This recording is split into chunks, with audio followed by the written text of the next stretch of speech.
Hello and welcome. I'm Patrick Curtis, your host and chief monkey, and this is the Wall Street Oasis podcast. Join me as I talk to some of the community's most successful and inspirational members to gain valuable insight into different career paths and life in general. Let's get to it. In this episode, Non-Target 5 shares his path from a non-target school in the Southeast to landing at a top investment bank as an associate. Learn how even at a part-time MBA program with minimal IB placement, he beat out kids from Wharton, Fuqua, and Darden. Listen to hear how his path of promotions in the corporate role for 7 years played a large role, and some advice on what he would have done differently. Enjoy.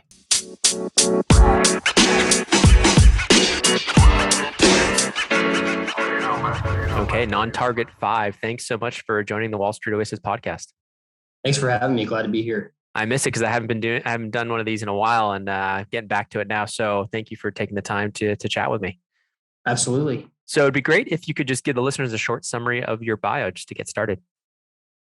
Sure. So I went to a small private school for undergrad in the Southeast. I went there for track and wasn't really concerned about grades or what I was going to be doing afterwards. So I changed my major 5 times. Really lacked a lot of focus. I just assumed that everything would work out, which was obviously not the case. But shortly after, had a very brief stint in real estate. Did not like that and spent half my job trying to find something else. So landed a job as a management trainee for an auto parts distributor. And I've been there for the last 7 years. Worked my way up from the trainee program to commercial sales to M&A analysis, which is kind of my intro to finance. And then since then, was promoted to category analyst and then now product manager. Very cool. And so tell me what's the latest, and then what did you do? Perfect. Yeah. So in that M&A role, I found I really enjoyed it. Spoke with my mentor at the time about what kind of options were out there in finance. And he pointed me to his brother-in-law, who was an investment banker. And so that kind of guided me down the investment banking path. He suggested I get my MBA. And so I've been in a part-time program for the last year and just landed an investment banking associate role. Awesome. So let's go all the way back. To kind of undergrad. You said you were kind of a little bit lost, like you kind of went there for more athletics. And for people who find themselves like, how were you approaching the summers, for example? Were you doing a lot of different internships? Were you just messing around? Like what, like your sophomore year summer, junior year summer? I mean, you can be honest, like it's just trying to get a sense of what you were exploring and kind of what your thought process was. Right. So I was not thinking long-term at all. I spent the summers training for track and was not really concerned with internships. I definitely didn't know anything about finance, so I wasn't thinking about that. My assumption was I would follow my dad and my grandpa's footsteps, which is go into the corporate world for a while and then start your own company. So I did an entrepreneurship and management double major and did an internship my second to last semester during school. And what was that internship and what type of thing? The real estate one, or is it something else? So this was it was a college and a sports apparel brand. They were a startup. And your GPA wasn't that high, correct? Correct. 2.55 for both entrepreneurship and management. Just did the bare minimum to get the piece of paper. And so, it's interesting because then you said you when you graduated, did you have no job lined up, or like how did you get that job in real estate? It was just kind of like, hey, we'll pay you commission, or when did it kind of hit you like, oh, wait a second, I got to start making money? Well, I'd actually secured a job about 6 months before graduation, but it just so happened that a couple of my friends who were in that job, it was a security company. They said there was a lot of ethical issues, and I found that out the week before graduation. So I decided not to take it. My dad said he had always kind of regretted not going into commercial real estate, and he had some friends, and I personally was not ready for that because there was really no structure, and I lacked a lot of discipline at the time. Mm-hmm. And so when I wasn't getting any commission checks, really, I realized, it's not very cool to live in your parents' basement and not make any money. So I started getting a little bit more focused, and that management training program definitely knocked some discipline into me. Do you feel like you were just a late bloomer in terms of maturity and stuff like that. Yes, but once it kind of, I guess I kind of started figuring things out. I figured them out quickly. Tell me about this management training program. You don't have to tell me the company, obviously, but just tell me a little bit about like why it was good for you specifically. Because I know it sounds almost like an FLDP program or one of these things where there's like a little bit of a rotation. Is that accurate or no? Yes, so you get put into retail stores, you get put into distribution centers, offices, sales team, and it's very rigid. And I would say there was similar, I guess maybe a little bit of similarity to pledgeship. They're very hard on you. Mm-hmm. Like you would get in a fraternity. There's long hours, but it definitely gives you a lot of good skills. It gives you a lot of self-discipline. And if you do well in it, it can be a way to springboard your career in management. So tell me a little bit about how you even found that job. So you're in commercial real estate, you're getting no commission checks. Are they paying you any sort of draw at all or a salary at this Yes, commercial real estate job? the last couple months I was in that, I decided to get a draw and then was out within 2 or 3 months and I had to pay it all back. So that stunk. But And how much was that? Like a couple grand or something like that? yeah, I think it was about 3,000. Yeah. And so then as you're at this job, you're realizing it's not a good fit. How did you come across this automotive business and this training program? So I actually utilized my network. A family friend worked at this company. He was fairly high up and said, "Hey, they're starting this. It's every 6 months they have the program, and there was another program coming up." So I applied for it and fortunately got it. And he was willing to put his or her neck out for you, knowing that you had kind of kind of flowed through school. Yes, that was a big risk. Yeah, that's great. Definitely risk. Didn't put my GPA on the resume though. Unfortunately, they actually didn't ask. That was nice. Did you have any interviews where they did ask? I did not. No. Very Okay. lucky. So you just kept the GPA off, kind of had some sections on track in there and some other stuff. And then so you kind of go into this interview for this place. Was it easy to get? Was it easy to get because of the connection, or do you feel like it was still tough, a tough interview for this training I think program? it was still tough. It's pretty rigorous. It was about 2 month process, 7 interviews.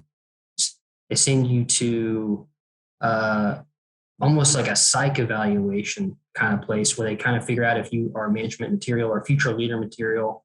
And I guess they could see that there was some potential there.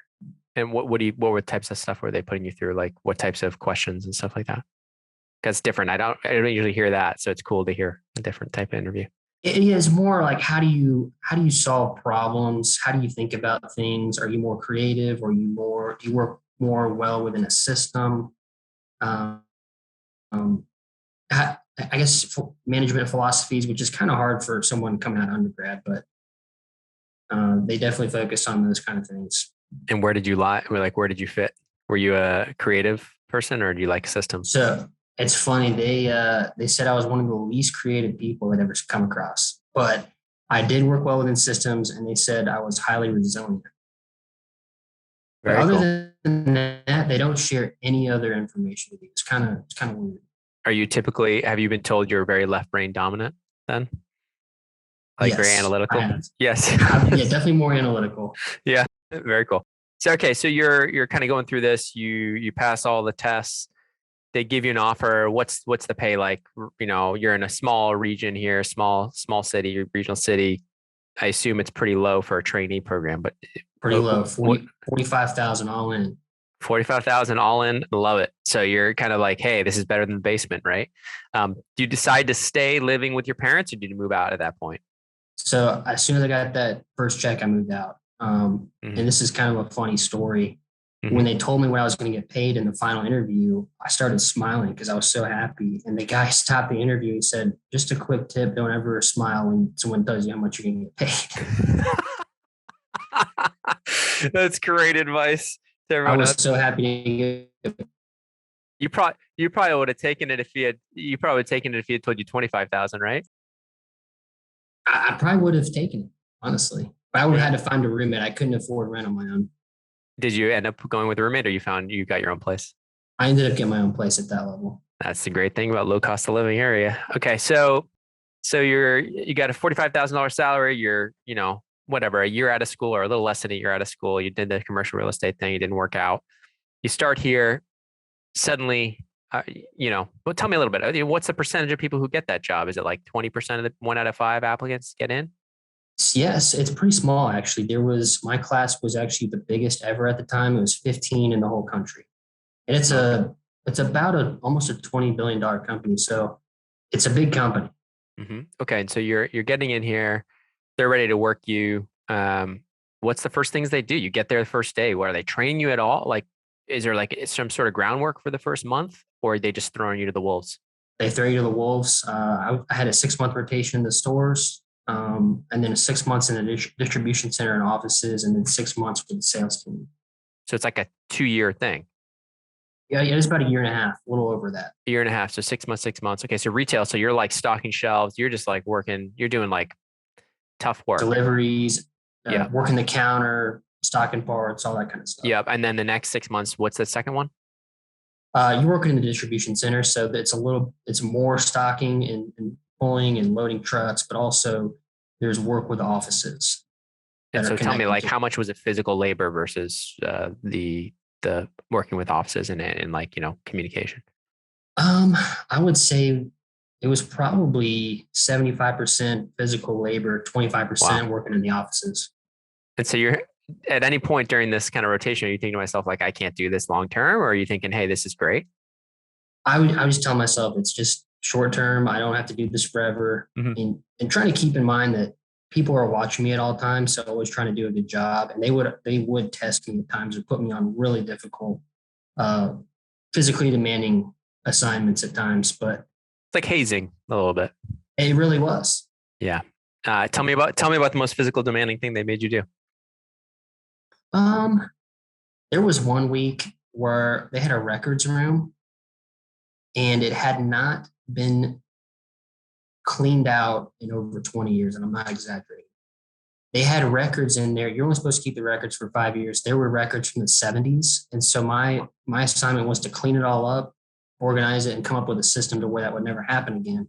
I had a week to do it. Ended up clearing out 35 pallets of just garbage. It was pretty insane, but I got it done. And actually, I was sent a picture last year of the room, and it was just as how I had left it. That was pretty encouraging. They were happy with it. The system has kept up. It worked. Yeah. It works. That's awesome. How did you get through that? How did you even know how to do that? It's just like, hey, figure it out, kid. And you just like were like, okay, I have a week to do this. Like, did you have anybody helping you, or is it just you? They allowed me to get one temp worker. And so I had to leverage my lack of creativity and come up with a plan. Love it. Okay, so you're going through that. Tell me about then what's the training program's coming to an end. What's the next step? They bring you in a room and offer you something? Yeah. So everyone kind of gets placed based off where there's needs of the business. It just Hmm. so happened that a few people have been promoted out of sales. And so I was able to manage our commercial sales team. And so that sales team is more geared towards the wholesale customers and store owners. And Hmm. so I spent about a year and a half uh, in my territory, traveling around, working with store owners and their wholesale customers. And so what does that mean? Like you're going shaking hands, meeting people, then giving them a price or something like that, like helping working with pricing? Yeah, pricing is part of it. Hmm. So with the store owners, we would work a lot with their top wholesale customers. Hmm. So we would sign them up on programs that would get them better deals or reduce their cost. How did you learn how to do this? Like you're doing physical labor 1 second, the next second you're traveling and shaking hands and then doing all this stuff. Is there anybody leading you? Is there a person kind of next to you you know what I mean? Are you going into an office and somebody's kind of a mentor? So I had office time about once a week, but the rest of the time, there was someone that I was managing who actually used to do that job. He rode around with me for about a month, and that was all I had. That was The it. rest of it was just figuring it out. Very cool. Well, it's interesting because it's interesting they just throw you to the wolves like that, given that like it's a pretty important role, not just to manage, but for the pricing, especially. Like, how do they know you're not going to just get taken advantage of and the margins go to shit? Yeah, it's a lot of throwing to the wolves. There's not really a lot of meat left on the bones after you've been thrown to the wolves so many times. You got to really adapt to things quick. And so then after that rotation, you're after a year and a half there, you're still with this company. At any point, are you thinking, hey, I should go do something else? I mean, I had gotten promoted. Let's see, since I've been there, I've been promoted 4 times within 6 years. So Yeah. I felt like there was a clear path to being maybe an executive one day, as long as I want to stay there. Mm-hmm. It's easy in big companies for people to hide. So for proactive people, there's certainly some opportunities. I thought that I could leverage that. For sure. So you're the wholesale manager type, and then tell me about how you suddenly got into this mergers and acquisitions kind of corp dev role, Yeah. or corp dev, because that's such seems like a weird jump. All of a sudden, it's like you're managing salespeople, shaking hands, and then they're like, no, here, open a financial model. Tell us, should we buy this company or not, for how much? Exactly. So total 180 And again. it's not like you weren't a finance major, right? You were you had I guess you had entrepreneurship and management. You had no maybe you had some finance classes, but it's not like you were used to building an M&A model, I assume. Right. And I had not spent one day in Excel before that role. So how did that even come about? Like, talk to me about that. I think that's really interesting. That internal transition from going from one. You also moved at that point, so like going from one region to the next, and what even like why did you put your hand up for that? And tell me about that role, because I think there's a lot of listeners who oftentimes don't know how to get into that role. Because I think honestly, probably the reason or one of the main reasons you landed an investment banking job is you had this part on your resume. Yeah. I mean, so working with career resources at the MBA program I'm at right now, they made sure that you need to highlight that role. Right. So um, honestly, I think part of it was I had done a good job in the trainee program, in the sales program, and they wanted to expose me to as many different things in the business as possible. They realized, maybe he might crash and burn here, but at least he's going to see a part of the business he hadn't seen before. Um, Are they grooming you here to be like eventual CEO? What's the deal? Why are they giving you so many promotions, and how are you doing so well? so I think there is a level of grooming there for trainees that do well and continue to do well and stay with the company. There is definitely a clear path to executive management, assuming you keep producing. Yep. So I think there's a level of that. But I definitely think they wanted to expose me to different areas of the business. They had just acquired a giant company in Europe, and they were also acquiring a bunch of store groups in the States. So it wasn't traditional M&A and like you would see in investment banking, for example. It was more, hey, work with our store owners or potential store owners and forecast their store P&Ls out 5 years based off uh, our stores or other independent stores close to them, things like that. There's really more FP&A for potential acquisitions, almost like. I would say it was more like that. Okay, but you're smart to actually have called it. I mean, did they call it a mergers and acquisitions role, or did they call it that, or were you smart enough to put that on your resume and change it? No, they called it that. Oh, it's even better.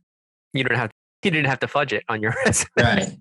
Very cool. Okay, so you're kind of doing that. You're looking at potential acquisitions, though, right? And evaluating them based on forecast, or no? So I was evaluating stores, but it was really, again, more just working with the owners and showing what was possible if they joined our program. Got it. So you're putting together almost like the pitch. Right. And Very cool. I definitely loved working with entrepreneurs like that, getting exposure to executives in the company and with our suppliers. There was a lot of acquisition rebates from our suppliers that I was reconciling. So there was a pretty good exposure to different people.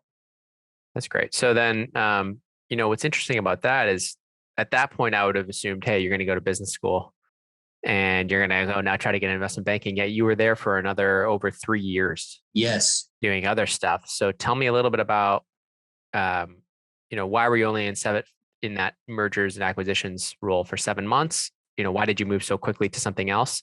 And then tell me a little bit about the progression and when the decision of, hey, I want this MBA. And I know you said somebody was in investment banking and that kind of started that path, but let's talk a little bit more about that and kind of why you thought it'd be a good fit.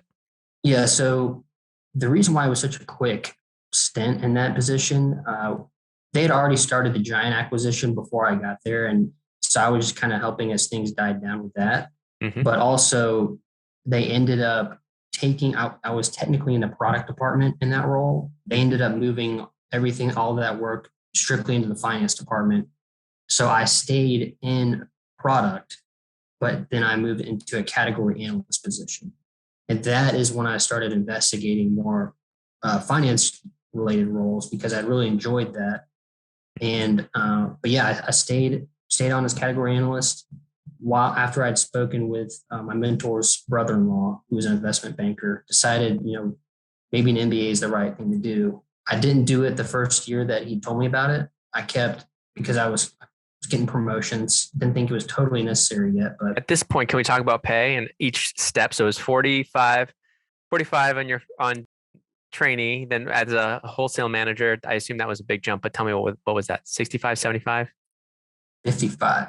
50, just a $10,000 bump, and you're managing all those people, 25 That is salespeople. correct. Wow. But Okay, I did tough. have a bigger percentage bonus. Like I could get up to a 25% base salary of my bonus, which was up to around 70K. right. But they would always find excuses to cap it. It's a very cheap company. Okay. So, year and a half in, then you get the merger and acquisition role. Is that a pay bump? Yeah. So I got bumped to 65. Okay. And then they considered the category analyst role a lateral. So I did not get a pay bump for that. And then once I got bumped up to product manager, that was 75. But still, and you're still not hitting six figures here. No, I've never been paid more than a first year analyst in investment banking. So you're very happy about this jump to investment banking. Oh, I am thrilled.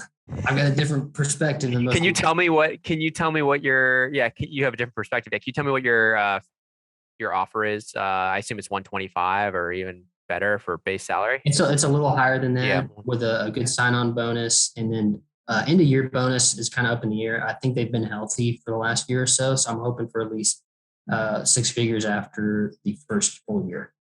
Yeah, so I mean, you could be clearing close to 300,000 plus, right, as an associate. Or Yeah, I mean, more than tripling, almost maybe quadrupling your pay, what I'm at now. Yeah, which is just insane. So it just goes to show you. So I want to get into this MBA. So you took a while, and your brother-in-law was like, kind of like, "What are you doing? Go get an investment banking." Was he pushing you hard for it, or what? So he's it's my mentor's brother-in-law. Mentor. He's a big dog in the area. He does extremely well. He loves to talk about what he does, and he got me excited about it. So the more I talked to him, the more I wanted in. So after about a year, I applied to a part-time MBA program in my area. And why'd you do that? Why not just go do a full-time program? It's just is it financial reasons?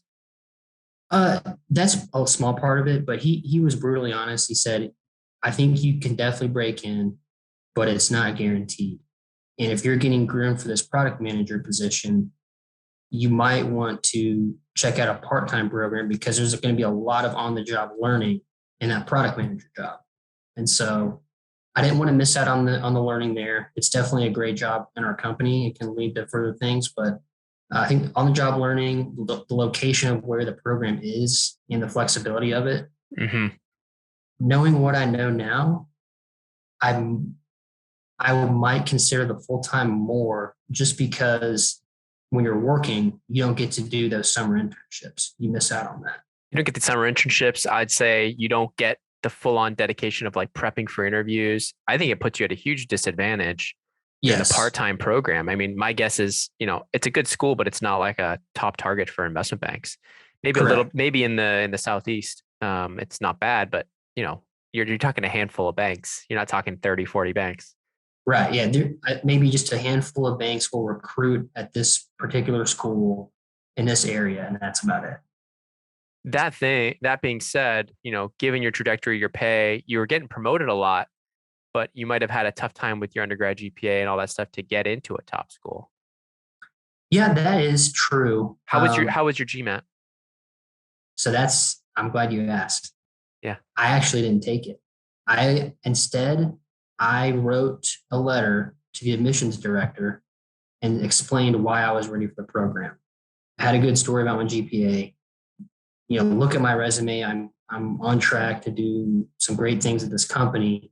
I think I'm ready now. And so she ended up calling me into an interview the next week, and I got offered the next day without a GMAT. This is for the part-time MBA program. Yes. Yeah. See, that's the thing is like, I get the sense of like, the part-time's great in the sense of it's a little bit more of a hedge, right? You're not taking all this risk of like taking on tons of student loans and all this stuff. I mean, maybe you had some loans still from it, but it's at least you're bringing in some cash while you're studying. Yeah, that's definitely a plus to it. But Yeah. if you're someone who is dead set on investment banking, I would strongly consider a full time, Yeah. So knowing tell what me, I know now. yeah. So tell me how long it's a full 2 year, 3 year program. What is it? This is part time for So you? it's part time, it's 2 years, but I will be finishing in just under a year and a half. So I'm taking additional classes on top of the class I'm already doing and working. So that is actually a pro for me, is that I've shown investment banks that I'm willing to grind because I'm working about 55 hours a week, plus at least 10 hours of class, plus the additional class, plus all the investment banking prep I'm doing and whatever free time I have left. Yeah. So they love it. They're like, yep, that's perfect. It's about what you'll be working at a bank, right? Right. So, okay, so that's great. So you kind of convinced them. Tell me a little bit how you got these interviews. Was it you said your brother-in-law's mentor, or it was, tell me how you ended up landing at any interviews, So networking, how would you go about it, all that good stuff. I leveraged my mentor's brother-in-law Mm-hmm. for the regional boutique firm that's in the area. And so I would name drop him, and ended up getting into the super day there. Mm-hmm. From there, I leveraged my colleges or my MBA programs network. They have a mentor program, and it just so happens that one of the heads of the investment banks here went there for undergrad, Mm-hmm. and so he is now a mentor for me, and that got me in the door at that bank. And then our career resources manager previously recruited for the bank I ended up getting an offer from. So I had some irons in the fire at probably about 4 or 5 banks, and got my offer last month. And which was it, the one that you had the strongest connection? I would say I had the most connections. I spent the better part of 6 months networking there, Yep. just calling hiring managers, calling recruiters, staying in touch. How were the super days? What were they like? Or how many, so out of the 4 to 5 banks, or that you kind of started off with, you got first rounds with all of them? Yeah, so first rounds of all of them. I made it to 2 super days before I got my offer, and the other super days, I called them and told them I'd already accepted an offer. So I didn't. That Got was it. kind of the end of those processes. So And so how were you prepping with this besides, Wall Street Oasis investment banking interview course? Just kidding. so I don't yeah, even know if you used it. I'm just name dropping there. But yeah, tell me, how were you prepping? Like technicals, mostly behaviorals. I mean, you had a good story, like you said, with the promotions and yeah. I did not at the time I started. I did not know about Wall Street Oasis. Hmm. Sorry to say, I did not use those resources. I use Wall Street Prep a lot, Hmm. and so I was working on my accounting value Yep. or my valuation modeling, investment banking prep. Hmm. So I was definitely weak in the technical, so I invested a lot of time in that. Yep. I felt like I could craft a good story. I think something that's kind of underrated for people that are looking to break in. I think you need to be very good at communication, both verbal and written. Hmm. I think that was something that helped me kind of stand out. Yep. When I'm heading into the super day at the bank I ended up getting offered from, they sent an email out to all the participants. And I look in there, I see Wharton, Booth, Stern, Darden, Keenan Flagler, Fuqua, and I'm like, man, this is kind of intimidating. But I knew I'd put in the work. I just had to go and execute. Fortunately, I did. But yeah, there's a lot of resources out there. I know there's the Rosenbaum and Pearl Hmm. investment banking textbook. How did Read that cover to cover. Yeah, and so how did you kind of beat out all those top MBAs? Well, You feel like you were competitive on the technicals. You knew the financial modeling, all that stuff. You had taken those courses. Tell me about like, so technicals, you were fine. You just nailed it. I did nail it. Yeah, Granted, they weren't too bad. I mean, it was fairly basic. yeah, Walk me through a DCF. How do you get to free cash flow? yeah. What are the valuation methodologies? Hmm. What are good LBO candidates? I had all that prepped. felt like I did great on that. Mm-hmm. I definitely focused a lot on my story and tried to highlight areas where I might not be as strong in this as the ideal candidate, Mm-hmm. but here's how that better prepared me will make me a good person long term. Interesting. So, yeah, so you played up the, hey, I'm here to stick it out. I'm here to make a career out of this. Right. That was a big part of it. Yeah, I think they get burned so much with the associates coming and leaving so Right. fast, and they want somebody kind of stick around long term. So maybe you convince them that you were a banker for life. Yeah, and I think that and banker for life, but also, I've got a lot of good management experiences. I've been Mhm. put in some difficult positions. I think they could see that I could handle tough problems, but also tough hours as well. Yeah, yeah, which is important. That's great. So you nailed the technicals, the behaviorals. You had the right story, so it allowed you to kind of be competitive with a lot of these top MBAs when your school, although decent in the Southeast, isn't near the level of those schools in terms of placements, right? Right. Exactly. So tell me, yeah, you excited or nervous? I am so excited. If Yeah. you look at a lot of my posts recently on Wall Street Oasis, I'm always trying to encourage people. I Hmm. know there's a lot of negativity sometimes, which is typical of most forums. I mean, Yeah. like on a car forum, people are just going to post about car issues they're having and how to fix them. Right. In the investment banking forums, you see a lot of analysts. They're going through the grinder. So Yeah. I try to encourage people to think long term about it. I think Hmm. it's a great career for people based off of my research. I'm very excited to start next year. I'll be curious to hear, like, once you're a year in, maybe we could do another podcast just to get an update of like what's it really like on the inside, the Yeah, expectation versus reality. You'll be like, the pay is amazing, but wow, my lifestyle right. was pretty rough. So it'd be good to get like an honest assessment. Maybe we can do that in a year or two. What's interesting, I had coffee with one of the guys that interviewed me Uh-huh. last week, and he was really encouraging. It sounds like the culture is great. That's awesome. People, since the pandemic, people don't have a problem taking work home, starting at 6 and being with their families. So that'll be good for me. Someone who's married with a kid. That's great. I know my wife was kind of worried about that, but now she doesn't have to work. Yeah, well, you can go home, have dinner, put the kid down, and then go back to work if you need to. Right. Late night. Great. Well, non-target five. Anything yet? Any other final words of wisdom before we call it? Yeah, I would say if you're looking to break in, you can't change the past. And certainly if you got a good GPA at a great school, that can only help you. I would encourage everyone to get as high of a GPA as they can. But if you don't, there's ways in. I think one of the best ways you can get in actually is I think everyone should have a mentor, whether you're in or you're out. Doesn't matter what field you're in. I think everyone should have a mentor. I think I think it's huge. It helps point people in the right direction. There's wisdom there that you wouldn't otherwise have. So For sure. For sure.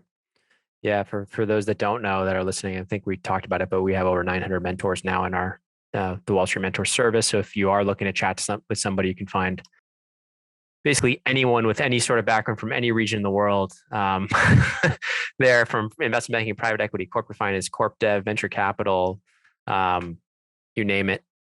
We have people who've been there and done that. So take a look if you're interested. All right. Thank you so much for your time. And thank you. I think this is really helpful.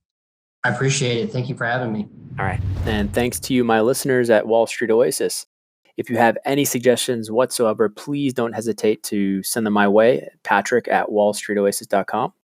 Until next time.